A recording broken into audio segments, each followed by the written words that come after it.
This is the exact schedule I use to go from selling essentially zero insurance and being super mediocre to issuing $460,000 on my own pen in 1 year. And I'm going to teach you on this episode how to do the exact same thing. What up? Welcome back to another episode of the Insurance Insiders Podcast. This is John Wetmore. I'm going to be going today's episode solo. So this time of year, I love and I hate at the same time, and probably not for the reasons you might be thinking.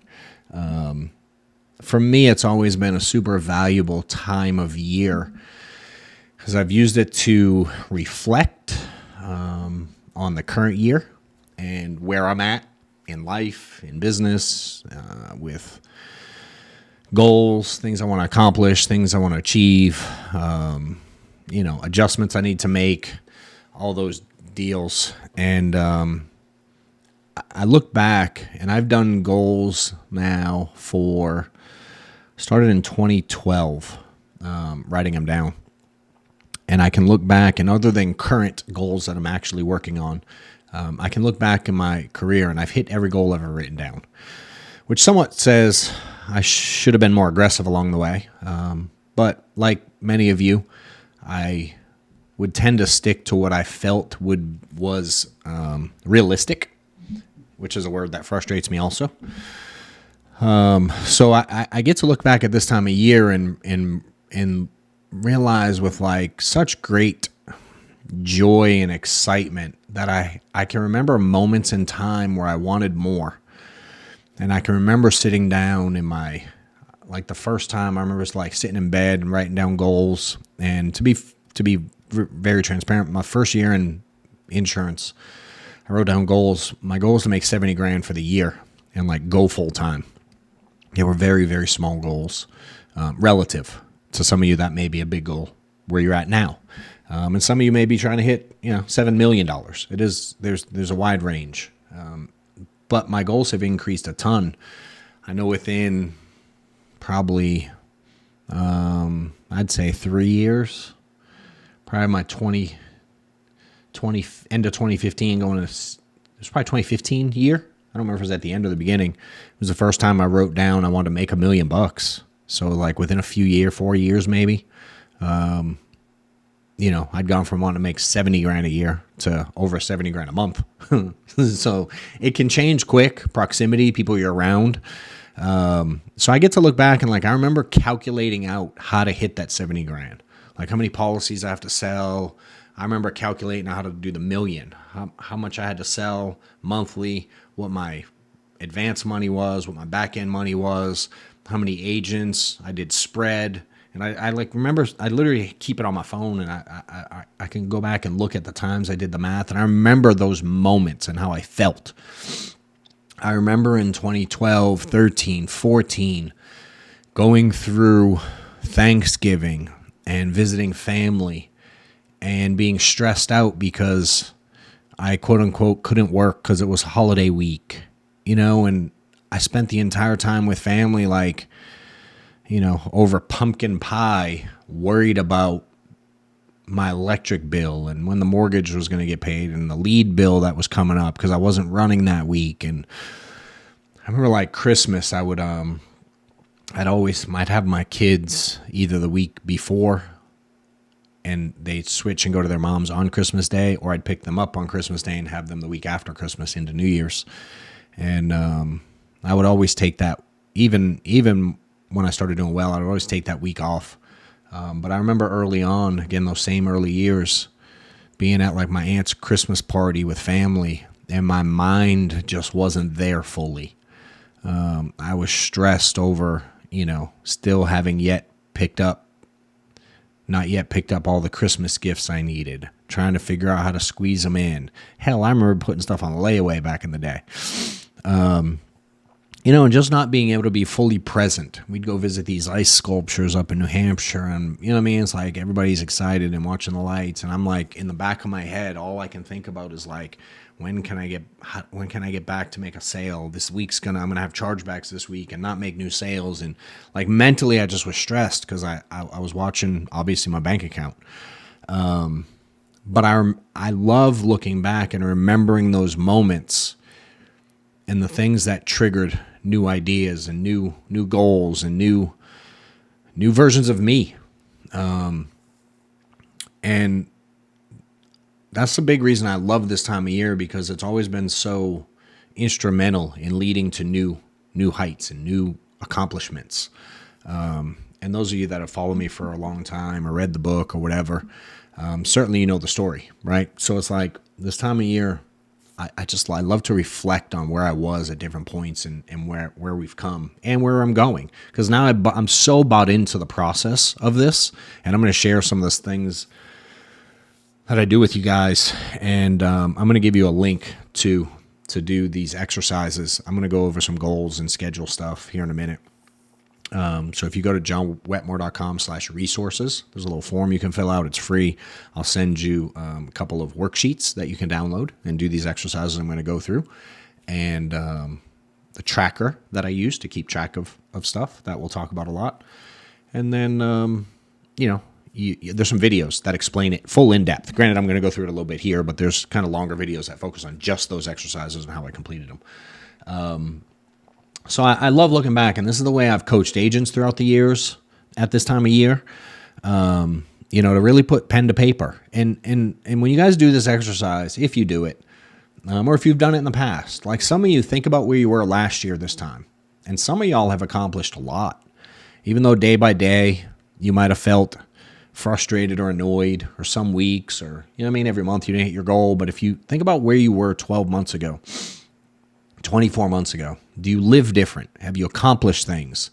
Think about just the little things you once didn't think you could achieve that now you've hit. And then some of you are going to be out there going 12 months ago and you lived exactly the same, and you said you were going to change. And there's a quote in the book. For those that don't know, I've written a book. Most of y'all know that. A lot of y'all have it, which I appreciate. Continuing to pass the message. But there's a quote in here on, let me see, I think it's on page 187. I believe, yes, 187. There's a sign that hangs in my office. Hopefully my team is cool and puts up the graphic so y'all can see the actual sign in my office. But like some of y'all, the change thing messes you up, and I have the sign hangs up here. I share it a lot. It says, do you hate losing so much that you're willing to change? Or do you hate change so much that you're willing to lose? And I get frustrated this time of year also. This will be released. I'm actually recording it Thanksgiving Eve, and it'll be released the Monday after Thanksgiving. And a lot of you have said Monday is when you're going to go after it. Monday, I'm going to go get them. And a lot of y'all are going like, you're like clients. Those clients you try to call now, book appointments, and they're like, we're busy during the holidays. Call me in January.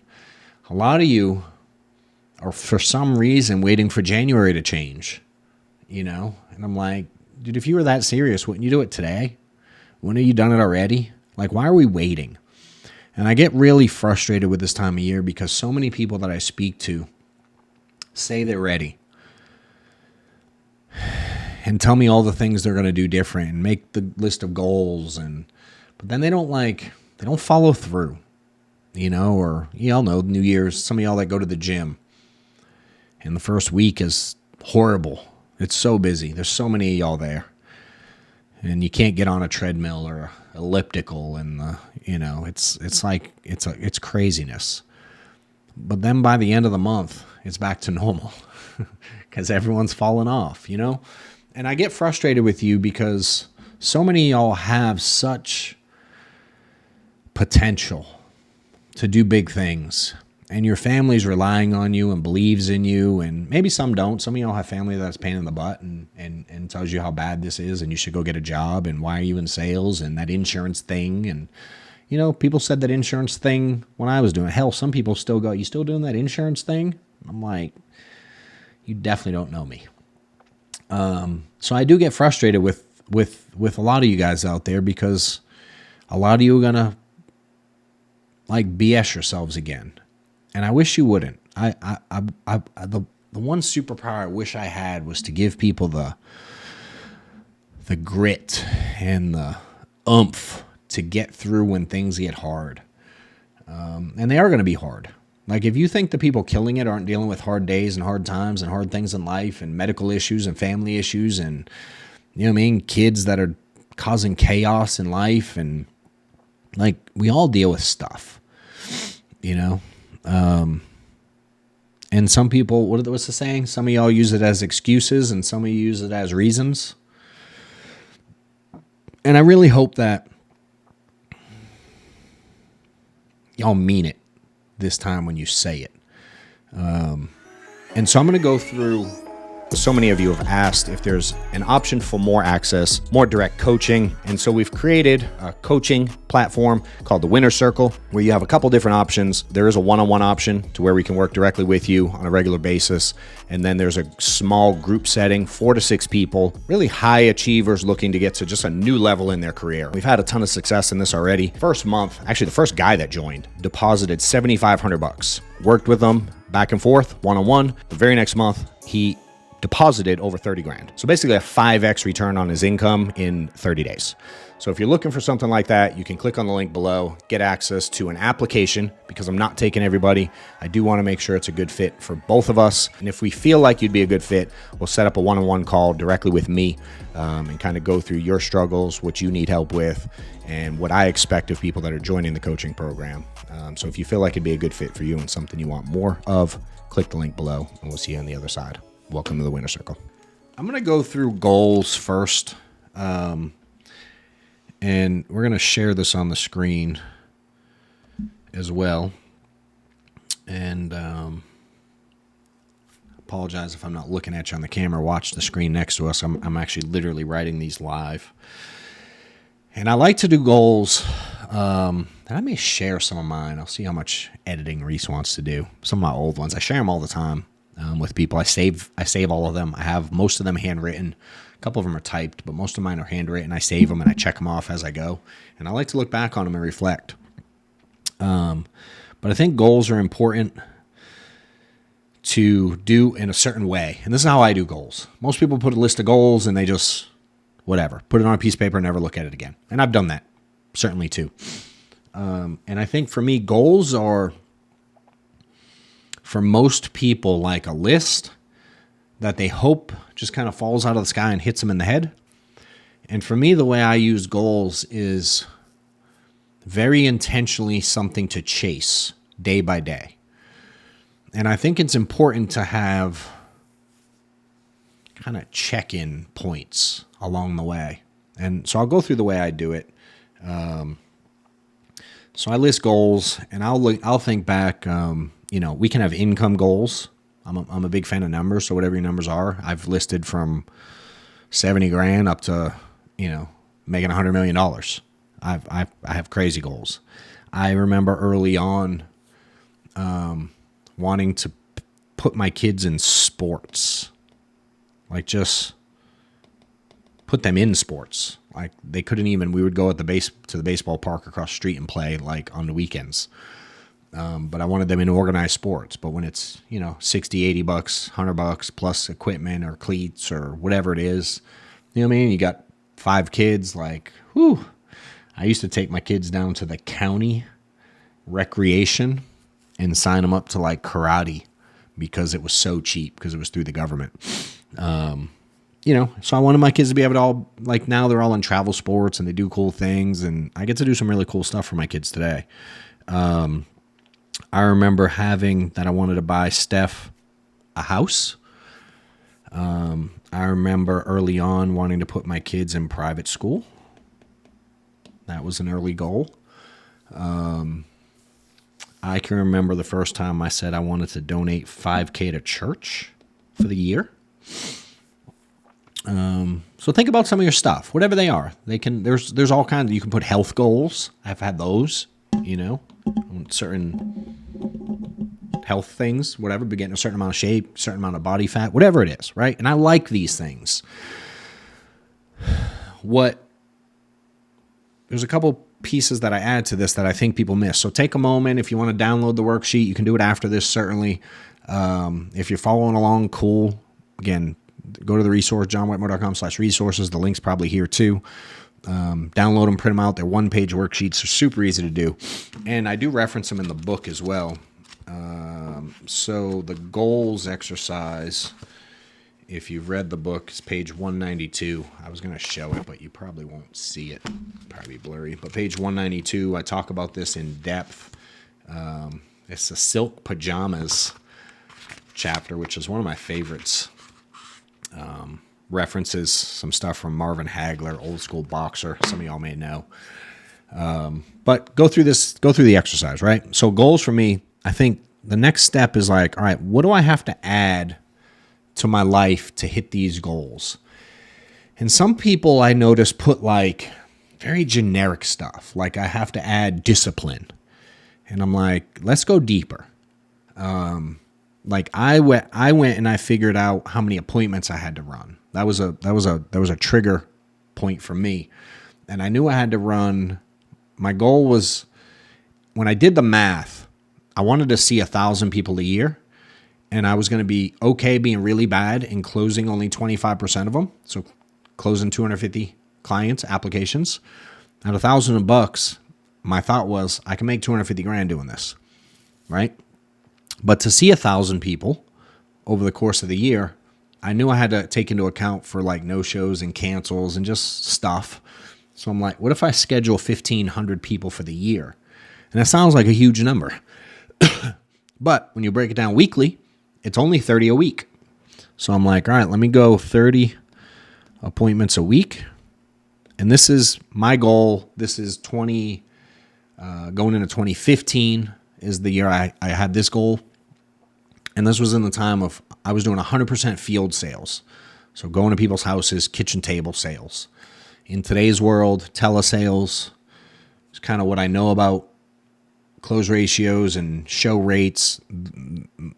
My suggestion is people's goal is higher. It's a lot easier to hit this when you're sitting at home or in your office making phone calls or taking inbound calls that are available today. You know, I'm talking 10 years ago, direct mail leads, booking appointments, driving 4 hours to go see people. I was doing 30 a week.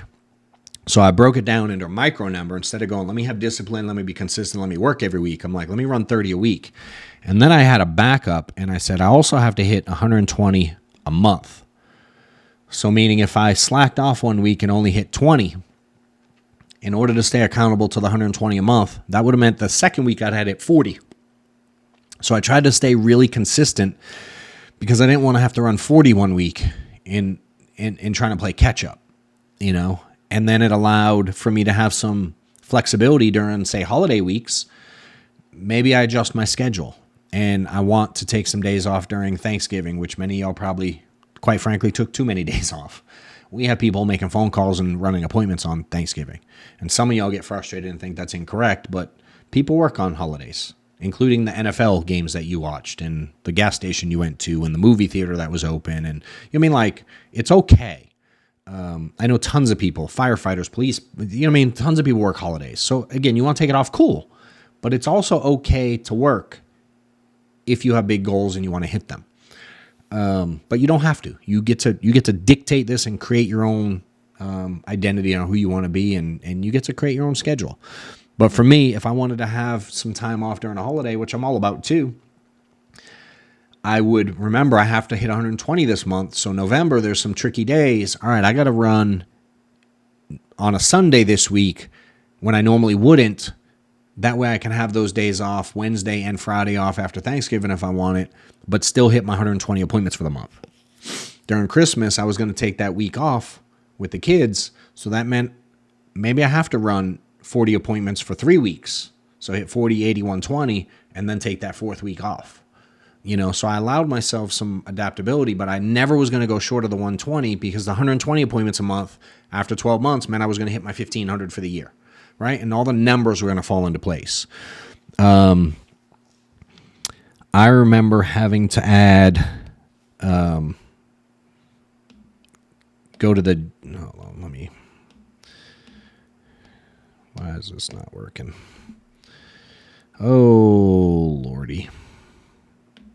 There we go. Pen. I turned it to the marker. Go to the gym. First I had to get up at 5 a.m. was a goal. So I could go to the gym at 6 a.m.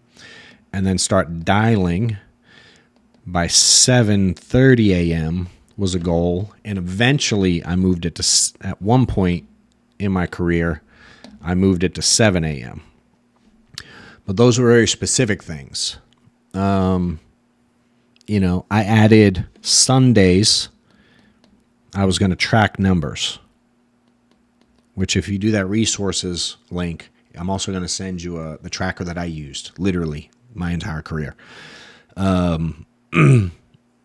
We started taking very specific things I had to add to my world in order to achieve the goals that I wanted.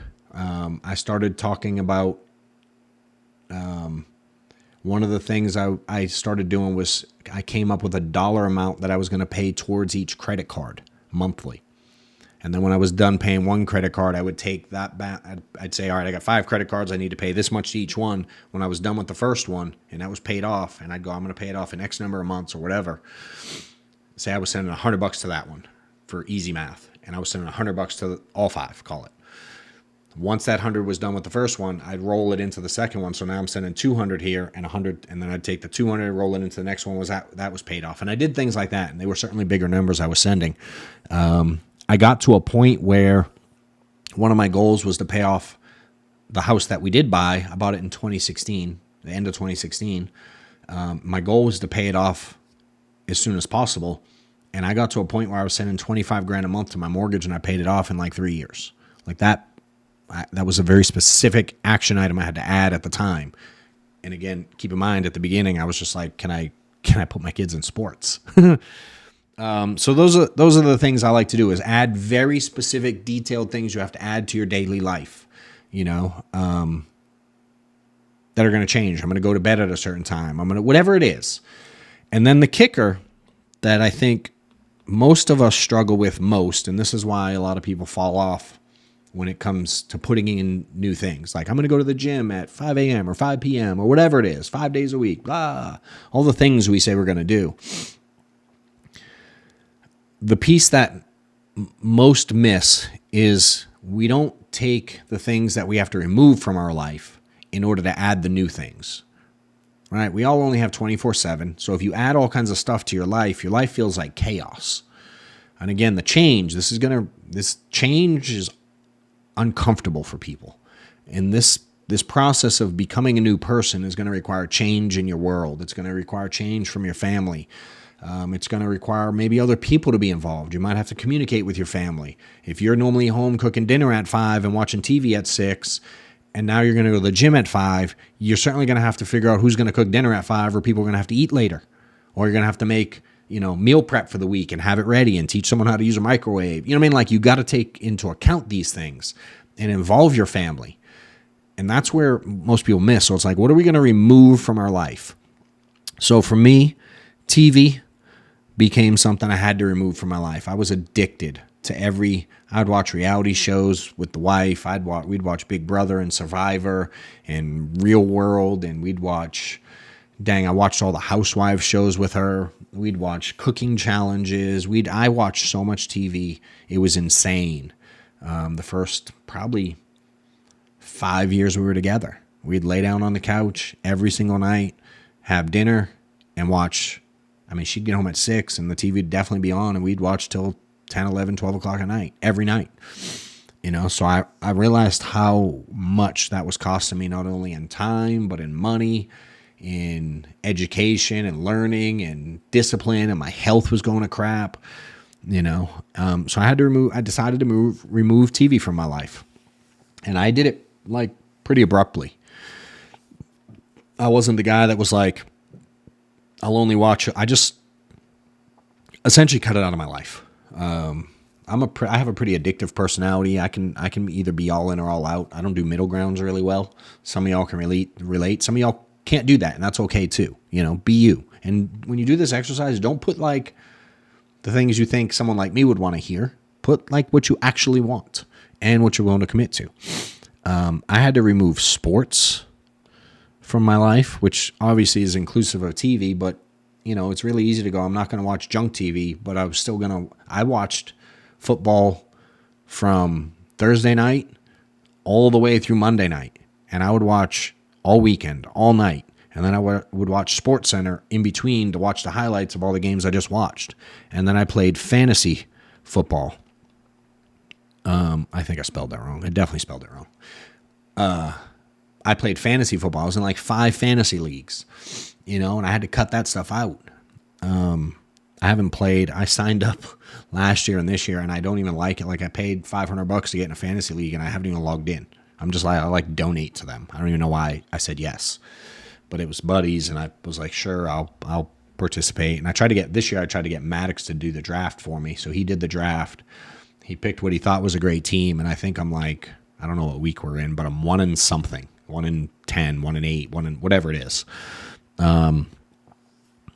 So I got rid of fantasy football. I played flag football from probably age 20 till I was 35. I played every Sunday, all year, winter, snow, ice. I've traveled out of the country to play. I've traveled to different states to play. I played what would be considered kind of competitive flag football, and I literally did it for 15 years, but I chose to give it up because I wanted to accomplish more in life. And I gave up sleeping in.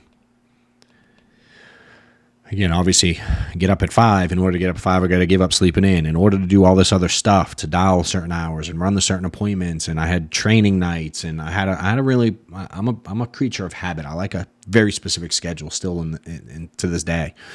I'm like a routine guy, and when I travel, I get out of routine. I don't love it, but I have kind of a travel routine too. I seek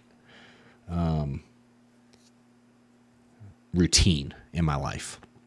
And so for me, sleeping in was tough. I used to listen to Eric Thomas. If y'all don't know him, E.T., the hip hop preacher, great dude. I love his stuff. It kept me motivated.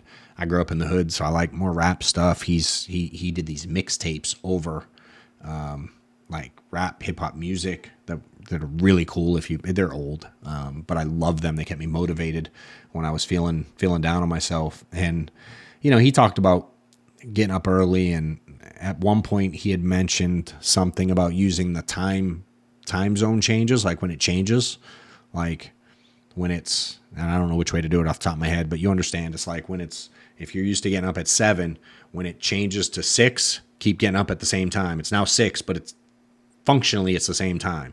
And so I didn't start, the getting up at 5 thing was hard. I did not do that in one day. I tried, and I was not good at it. But I did it pretty quick. But I used to hear him, and I used to try to do it. And so I slowly over the years tried to start getting up. And then at this point, I was ready and committed, and I had to start doing it. But it took me a few years from the first time I wrote down I want to get up early to when I did it. Hopefully y'all can implement. And a lot of people work. What's crazy is I had a job. I used to have to be at 7 a.m. and I had an hour and a half commute. I used to get up at 4:30 to go to my job. And I did it every day. But when I was on my own, boy, I loved to sleep until 9:30, 10. So those were the things I had to remove from my life.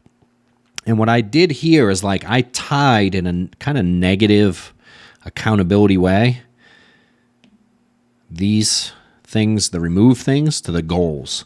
So if I caught myself doing the things I said I wouldn't do anymore, I would tell myself, my kids are never going to go to private school. I'm never going to get Steph the house. I must not really mean it. My kids aren't going to be able to play sports because I'm messing around with fantasy football. You know what I mean? So if I caught myself, that's how I held myself accountable. And I took these things and I hung up in 2 spots. I had them in the bathroom. And I think for a little while I had them in the kitchen. And then I always had them where I dialed. So like right over my desk, wherever I dialed, whether it was at some point I was still dialing in the house. At the point where I made some big changes, I had an office that I rented from a dude had an office. I just rented a single individual office, and I would hang it up right there. And I had some motivational signs, and I would see this every day. So I'm not a big write it down and stick it in a folder and see it again next year. I'm like, let's look at it every day. So this thing was a super powerful exercise for me. I hope you do it, and I hope you take it seriously, and I hope you share it with your family. And this ties very well to the next thing I'll talk about, which is, let me see if I can get to a new page here on my own. Dope. A schedule. And this I go over in the book on page 73. I literally put my handwritten schedule from March of 2015. So you can see it there. I'll go through it again now, kind of the way I go about it. So we'll go Sunday, Monday, Tuesday, Wednesday, Thursday, Friday, Saturday, and we'll kind of draw messy lines. I'm really simple. The one you download is an actual calendar. And then we go week 1, week 2, week 3, week 4, sometimes a week 5. Right? What I always suggest is like, start with the things you cannot move and or prefer not to move. And I would do it in those orders. Like if there's things you just can't move, you have a job, you take your kid to some kind of therapy or whatever it is. Like you got stuff that you literally can't move if you wanted to. I didn't really have a lot of those that I can't move, but I had a lot that I didn't want to move. I want to be at certain sports things. I want to take Sundays off. I want to, and I'll give you mine. So like I had my preference. This is when I was full-time. When I was part-time, I worked Sundays for a full year. So I don't mind working Sundays. But in my ideal world, and I'm going to scribble as usual if you haven't gotten used to that yet. In my ideal world, I had family time, which I'm just going to put an F, every Sunday was my ideal world. I just didn't make phone calls. I didn't sell policies. That was the ideal world for me. If I could just take Sundays, go to church with the family, do our errands, just do what we got to do, hang out, just catch up, play with the kids, do whatever we want to do. Ideal world, I didn't run Sundays. I had my kids for dinner on Thursdays. And I'm going to change it because I kind of made Thursdays two ways. So I had my kids for dinner on Thursdays. And I would pick them up from school at 3 o'clock, whatever it was, 2:33. And, ideally I didn't move that. Could I? Sure. Did I want to? No. And so Maddox lived with Steph and I, but I had 4 kids prior. And they lived with mom, and we had a rotating schedule type deal. Many of y'all live that life. And so dinner at this stage, there was a stage, if you read this full story, where it was Wednesdays, and I actually moved it from Wednesdays to Thursdays to create an even more ideal schedule because I couldn't run efficiently with it on Wednesday nights. But originally it was Wednesday nights dinners and then every other weekend with the kids. But during this phase, and you read about the full story in the book, is like I requested I move them one day because it allowed me to sell insurance back-to-back days, full days, all day, all night, without having to go like sell a little bit, be off, sell a little bit, get the kids, sell a little, and just kind of going back and forth. I had a hard time catching momentum. So I wanted to build a schedule where I could get as much momentum, see as many people in as short a window as possible. That was the goal. And some of you will throw up when you see the end result of how little I actually sold, how infrequently I sold insurance. But I saw a lot of people, and I sold a lot of it. So kids, Thursday evenings, and then I would have the kids every other weekend. So it'd be like, let's say I have the kids this Friday, this Saturday, and this Sunday as kids. And then it would be this Friday, this Saturday, this Sunday. Right? So it'd roll over. So that's, for me, really all I had. Then I looked at it and I went, all right, Monday, Tuesday, Wednesday, I'm wide open. And I'm going to give what I did during a big change. It's some of the terminology is different because telesales wasn't a thing. I was in the field. Some of y'all sell different products. Some people overthink all this stuff too much. So just please take the concept and make it work and make it apply to whatever you sell and whatever you do today. I don't care if you're in real estate. I don't care if you sell solar. The concept here works, right? So when I mention a dial day, for me, that's the way I ran business at the time. It might be different today, but I dialed leads on one day and I ran appointments the next 2. I didn't have one call closes, and I didn't do live transfers, and I didn't do telesales. That wasn't a thing when I was in the field. So I'm going to give you literally what I did. I'm not suggesting you change what you do. All styles work. I know people in field sales that kill it. I know people in telesales that kill it. I know people in telesales that book appointments and sell them. I know people in telesales that only do one call closes. They won't book appointments and they kill it. I know people that do a hybrid of all three and kill it. All of them work, and there's no magic in any of them. The magic is going to be in the work that you're probably not doing now. So that was kind of my kid's schedule in an ideal world. So then I said, all right, cool. I got Monday, Tuesday, Wednesday wide open. Dope. I got every other Friday open, and I got every other Saturday open. I said on the weekends where I don't have my kids, which there's one here and one here, I'm going to work. I'm going to say appointments on one of them. And I'm going to be off with just Maddox and Steph on one of them. So family appointments. Then every other Friday, when I'm not with the kids, I'm going to run appointments. And I'm going to run appointments. All right. And then obviously if it's a 5-week month and this fell, this would be kids too. So you'd be every other one. And the Sunday would be the next week over there. A lot of times in the calendar on this, I do a 4-week month, but you get the gist. Right? So I'm going to run every other Friday, and I'm going to run one Saturday a month. And then Mondays, so in order to do that, on this Thursday, I'm going to dial in the morning. And on this Thursday, I'm going to dial in the morning. On this one, I got to book for 2 days. This one, I get to book for just 1 day. I'm just running Friday. This one, I'm going to book for Friday and Saturday. Okay? In this morning, I can do whatever I want. This one's open. Right? And this one's open. Maybe I recruit. Maybe I go to breakfast with Steph. Maybe I stay longer at the gym. Maybe I go get a massage. Maybe I do some, you can do whatever you want. You get to pick. This is your schedule. Right? But I decided on Mondays, every Monday, no matter what, is going to be a dial day for me. Now, again, were there some adjustments? Sure. If Christmas fell on a Monday, I'd probably adjust it. But when 4th of July fell on a Monday, I dialed. When Memorial Day is on a Monday, I dialed. When, some nonsense kind of half made up holidays on a Monday, I dialed. I didn't always adjust.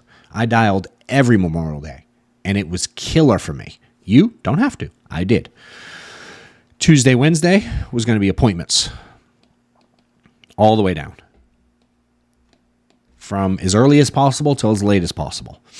And so for my family, Monday, Tuesday, Wednesday, I was completely 100% unavailable. Everyone knew it. This calendar sat on my fridge. No one was confused what I was doing on Monday, Tuesday, Wednesday.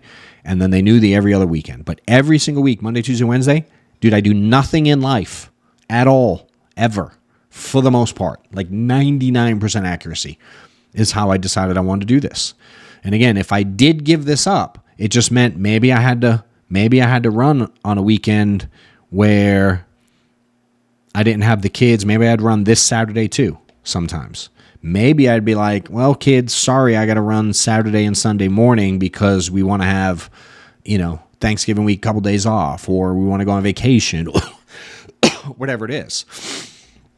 And so this became my schedule. So you can see, if we count this out, in the field, seeing clients, we had only 2 days that week. I'm going to go 3, 4, 5, 6. I have 4 days that week, 6 total for the month. And I got 7, 8, so 2 days that week. And I got 9, 10, and 11 total days a month I sold insurance. And using this schedule, now remember, in the goals, 120 appointments a month. So how do I get 120 appointments a month in 11 days? Do the math. I had to have 10 to 12 every day. That's where I had to be. I had to be in a 10 to 12 appointment range every day I was in the field in order to hit my numbers. So when I say 30 a week, I didn't always hit 30 on this week, Monday, Tuesday, because I was only in the field 2 days. But I might overload it. Maybe I'll get 16 here and go a little heavy here. And then in a week where I ran 4 days, 1, 2, 3, 4, maybe I go, all right, maybe I run 10 a day that week. If I can fill in 12, cool. I'm front loaded. I get a little extra towards the back end of the month. I'm not as stressed. You mean I got to have some adaptability with this thing and really flex. But it was 11 days a month times, call it 12. It's a little over 120. So I'd be somewhere 10 to 12 appointments a day when I was in the field. Again, my suggestion is if you're doing telesales, you should be scheduling a lot more. You're going to get a higher no-show rate, and you have the ability to, our top guys are booking 15 plus a day and booking them every 30 minutes. And if they're doing one-call closes, guys that are killing it are trying to make, 4 to 8 presentations a day. It takes a lot of phone calls to do that. And maybe you write 1, 2, 3, 4, 5 apps a day, but you're certainly not going to write an app a day calling 5 people a day and making 1 or 2 presentations. It's not going to be consistent. And for me, I knew if I kept with this schedule consistently and just ran it, like I had my first kid on the way at 16. I've run a consistent schedule when I didn't want to do it for the prior almost 20 years of this. This was 2015, and Shaylee was born in 94. So 21 years I'd been running a schedule, 70 hours a week, working in pizza joints and warehouses and 2 jobs and in very inconvenient times and all kinds of holidays and all kinds of times when my family had stuff going on. And I didn't get the flexibility that so many of you guys, and y'all haven't either, but so many of you guys give yourself this insane flexibility in life. And you're a really bad boss to yourself.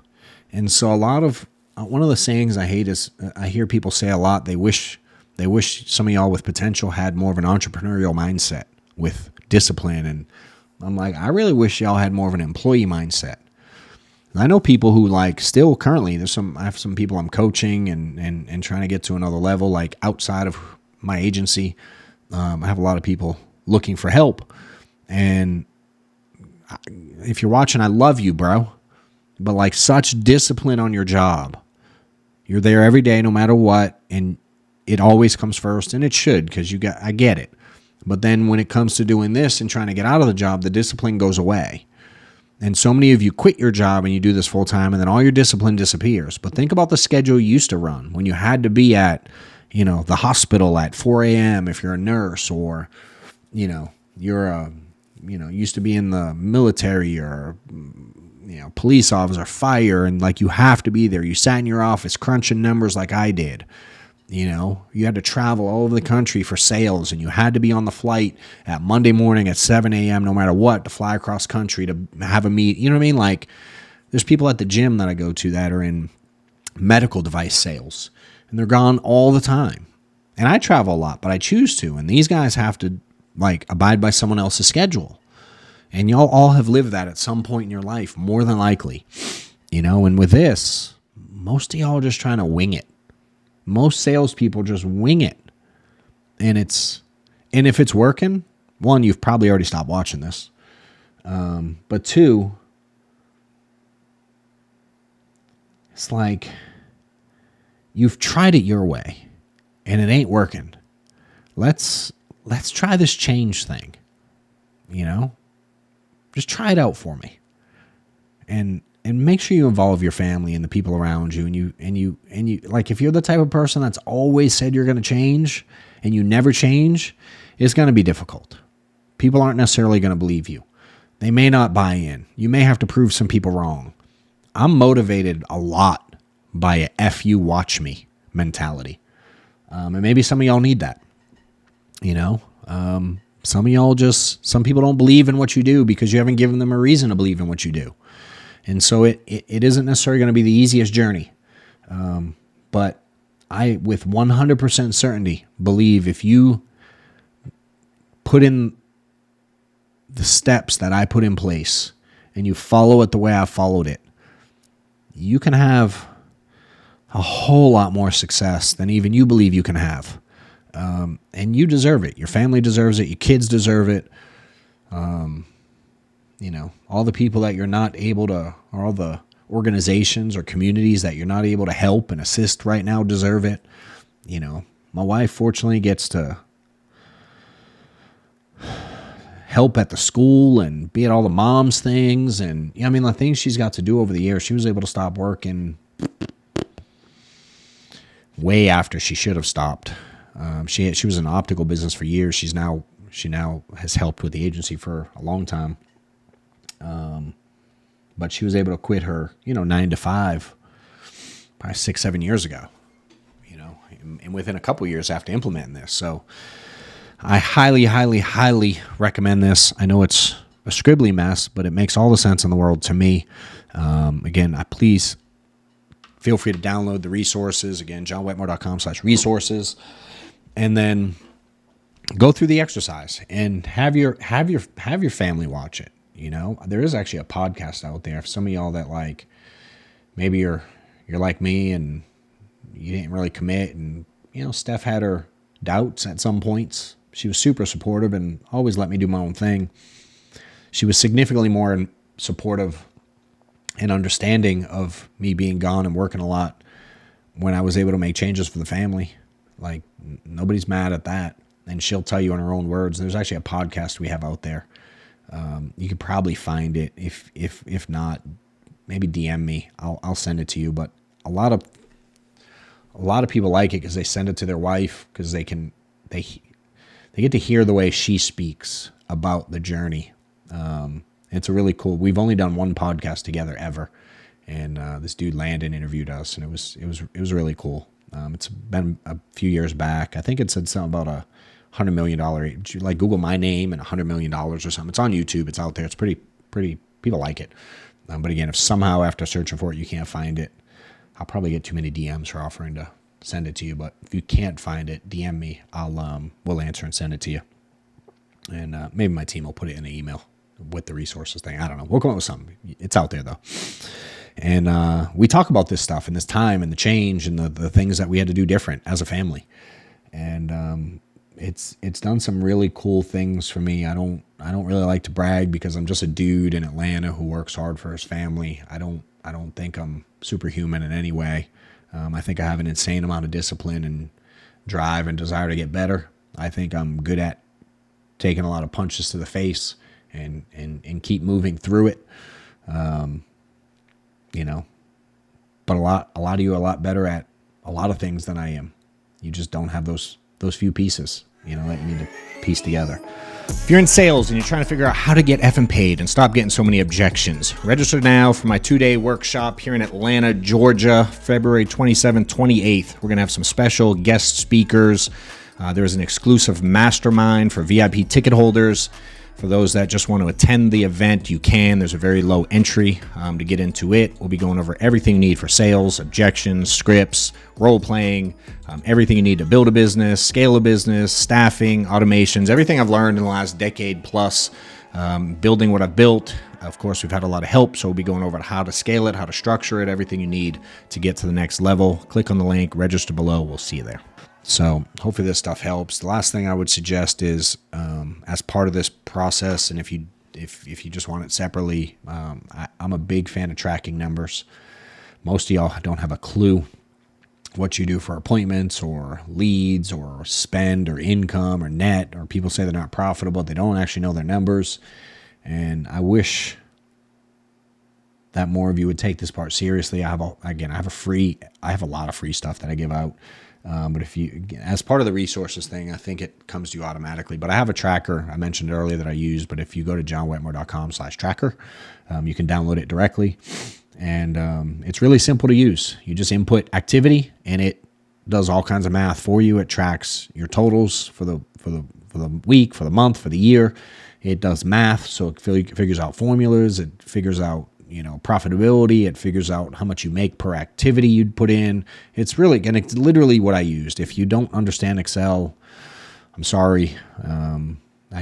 But I do have a video that explains how to use it attached as well. I try to add as much value as I can for you guys with all this stuff. And I love the messages. A ton of y'all, if you haven't yet, I have certainly talked about it. I reference it a lot. I get a ton of great feedback. So please, those of y'all that keep giving me the feedback. I love it. I love seeing it. I love responding to the DMs. It's changing people's lives, and that's what I wrote it for.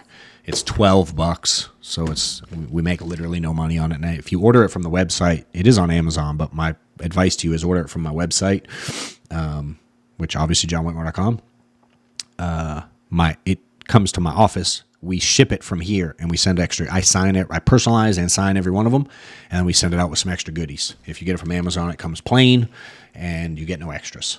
So they will get it to you quicker.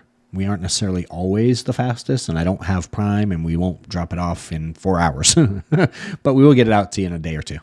It'll leave my office pretty quick. I have a stack on my desk every morning when I get in to sign. So hopefully you guys do it. And if you do read the book and do love it or do already have it, I would love for you to take a picture, tag me in it. Everybody that does, we put in a raffle and we give away some merch every month. So those of y'all that have done it, certainly any reviews help.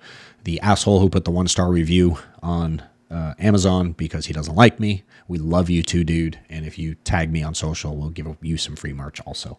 Sorry, I couldn't help myself. But 99% of y'all, again, I do appreciate it. So tag me on Instagram, Facebook if you want, fine. I will share it. Certainly we are trying to get the message out. And but again, we do take everybody that does it, put them in a raffle, and we give away some free stuff. Some of the merch y'all love. Everybody's favorite is the DBAB shirt that we have. I love the hoodies because they're comfy, but people love the DBAB t-shirt is everyone's favorite. So think about the stuff you got going on. I hope you really spend some time. This, again, if you're watching this live or the day it came out, it is Monday after Thanksgiving. You did swear today you were going to get started and start killing it. So hang up, hit stop, pause, unwatch the video, and go to work. Let's get to work. Let's change your family's life. I would love to hear the stories as you go on throughout the year. A lot of y'all I see at events that I speak at, which johnwetmore.com/events. You can see everything we got going on. You can register for stuff, all the trainings I do, events I speak at. But please keep sending the feedback. Keep tagging me and stuff. I love to see it all.